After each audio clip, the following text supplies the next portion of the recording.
Apakayabang talaga ni Alma. Sama-sama pa.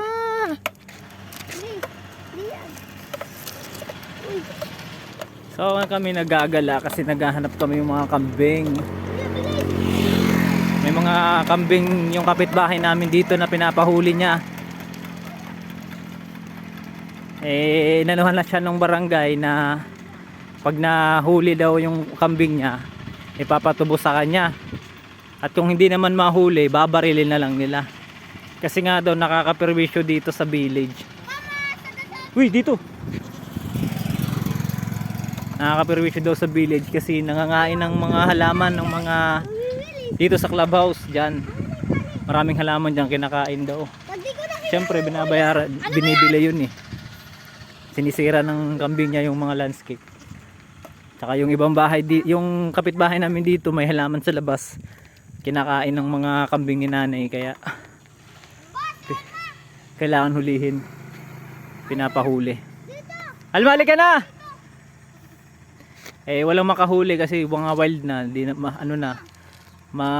maiilap na. Alma, halika na!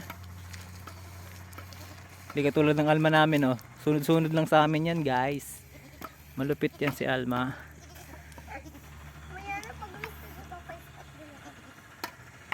Ayun, oh, di ba? Lapit-lapit lang siya, Alma.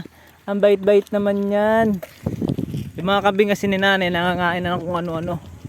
Nakakasira na, kumbaga nakaka-permission na dito sa loob ng village. Kaya sinabihan siya ng guard na kung hindi mahuli, babarilin na lang. Kaya sabi na nanay sa amin, hulihin daw namin, tapos bigyan niya kami ng isang maliit na kambing. Kaya ayan, kasama ko si Igop, Kuya Yuri, para hanapin yung mga kambing ni nanay. Nakita namin yung dalawang kambing ni nanay, kulay brown, kaso ang ilap, lalapitan mo pa lang eh. Nagbilis na ng takbo. Hindi katulad ng Alma namin na napakabait niyan, pakamot-kamot pa. Di ba? Kulang sa briefing yung mga kambing ni nanay eh.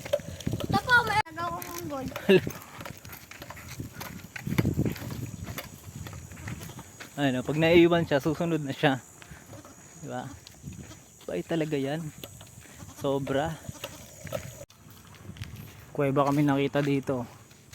Ano kayang nakatira sa loob niyan? Lalim eh. Siguro malaking ahas yun dito. Malinis pa naman yung ilalim. Ano ba kalalim yan? Ano, matagal na daw yung mga kambing dito kasi tignan mo. Ginagawa pala yung kalsada na, nagugulo na sila dito. Mga yapak nila nung ginagawa itong kalsada. Oh.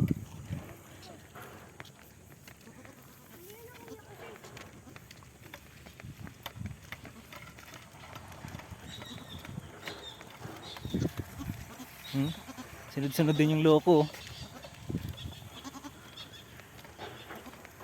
Yan, tumambling na. Iyak. Alma!